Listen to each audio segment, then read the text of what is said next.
need to kill it. We must fight. Every predator in the movie Predator, Killer of Killers by rank. Welcome to Movie Creepers. Predator, Killer of Killers, is not your usual Predator movie. It's the first animated entry in the franchise, and instead of focusing on one lone Yautja facing off against a group of humans, this movie delivers 4 interconnected stories across different historical eras, each with its own type of predator. Then, in a stunning final act, the survivors are taken to the Predator homeworld, Yautja Prime, for one final battle. Today, we're ranking every predator that appears in Killer of Killers from the least effective to the most dangerous and memorable. Let's dive in. If you love awesome content like this, don't forget to hit that like button, subscribe, and ring the bell so you never miss an update. No. Number 4. Predator Pilot. Starting off our list is the Predator Pilot, who appears in the World War II chapter of Killer of Killers. Now, this Predator is fascinating on paper. He's clearly more of an engineer or technician than a traditional hunter. The entire sequence is set in the North Atlantic, where U.S. Navy pilot Torres comes across what initially seems like a strange enemy aircraft. But it turns out, this is the ship of a predator operating more like a remote aerial hunter than a ground-based warrior. The ship itself is a technological marvel. It's got harpoons that can be retracted, high-speed projectile cannons, and advanced camouflage. And the predator inside isn't just watching, he's piloting, analyzing, and adapting. It's terrifying, in theory, but the problem is that he doesn't really do the hunting himself. Instead, he relies on his aircraft's dominance to outmatch vintage fighter planes from the 1940s. There's very little hand-to-hand combat, minimal personal risk, and honestly, not much suspense. It's like watching a predator play a video game on God mode. Even when Torres outwits him and manages to bring the ship down, it feels more like a technical malfunction than a dramatic victory. The Predator Pilot is lethal,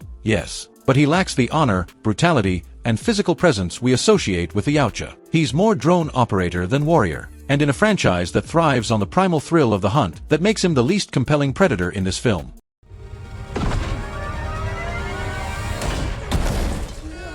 Number 3. Predator Warlord. Next up, we have the Predator Warlord, the imposing final boss of the movie. This guy is huge, heavily armored, and serves as a sort of gladiatorial leader on Yautja Prime. After the Earth-based stories conclude, the human survivors Kenji from feudal Japan, Ursa from the Viking Age, and Torres from World War II are abducted and dropped into a savage arena. The Warlord oversees it all, giving the humans a chance to prove themselves. It's part ritual, part blood sport, and a major spectacle. What makes the Warlord so interesting is his air of tradition. He honors the ancient predator ways, giving his challengers a chance to fight before facing him directly. It's clear he sees this more as a test than a true battle. And when things go sideways and the humans team up against him, he still doesn't go all out. He toys with them. He wounds Kenji, captures Ursa again, and lets Torres escape with his life. It's all very deliberate, like a cat playing with a mouse. But that's where the disappointment sets in. The Warlord could have annihilated all 3 of them. We know he has the strength and skill, but instead, he pulls his punches,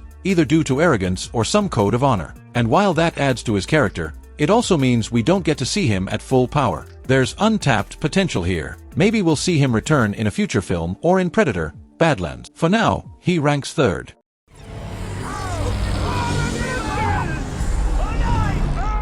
Number 2. Predator Brute. In second place, we've got the Predator Brute, the first Yautja we see in Killer of Killers, appearing in the Viking Age story set in 841 CE. This guy is massive, almost beast-like in his size and strength. He's built for destruction, and the Norse setting perfectly suits his style. He doesn't rely on fancy gadgets or complex traps. Instead, he lets his brute force do the talking. His main weapon is a rechargeable force gauntlet, a brutal piece of tech that smashes through Viking shields, wooden ships, and human bodies with the same ease. He uses it like a battering ram, and it's one of the most memorable weapons in the movie. But he's not just a brawler. The Predator Brute stalks his enemies using camouflage, waiting for the right moment to strike. He's methodical and patient when he needs to be, and utterly ruthless when he doesn't. His fight with Ursa, the Viking shield maiden, is one of the goriest and most savage in the franchise. The battle is all about power versus resilience, and even though Ursa defeats him, she's clearly pushed to her physical and emotional limits. The Brute goes down swinging, and his presence sets the tone for the entire movie. In terms of sheer brutality and memorable kills,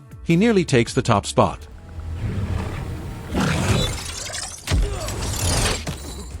Number 1. Predator Assassin. But number 1 belongs, without a doubt, to the Predator Assassin, the lethal hunter from feudal Japan. This predator is the total package. He's smart, fast, technologically advanced, and absolutely relentless. From the moment he appears, there's a level of precision and professionalism that sets him apart. He doesn't just want to win, he wants the perfect kill. Armed with a transforming spear, explosive mines, a long, flexible chain blade, and the classic wrist gauntlet, the assassin mixes high-tech weaponry with martial discipline. His movements are fluid and calculated, and he makes every action count. The fight against the samurai and shinobi brothers, Kenji and Kiyoshi, is beautifully choreographed. It's not just a brawl, it's a war of strategy, agility, and heart. Despite the humans working together, Kiyoshi dies from his wounds, a testament to how difficult this predator was to beat. But even in death, the assassin gets respect. He pushed his prey to their absolute limit. There's no question, he embodies everything fans love about the predator species: the thrill of the hunt, the deadliness of the fight, and the honor in combat. In a movie filled with standout moments, the predator assassin is the moment. Final thoughts. So, there you have it, every predator in Killer of Killers, ranked from least to most impressive. While each Yautja brings something unique to the table, from high-tech warfare to brute strength and gladiator tradition, it's the cold, calculated killer from feudal Japan who stands above the rest. Whether or not we see these characters again, Killer of Killers has expanded the predator mythos in bold and exciting ways. If you made it this far, you've survived another nightmare at Movie Creepers. Don't forget to like, subscribe, and hit the bell because the next scream-worthy story is lurking just around the corner.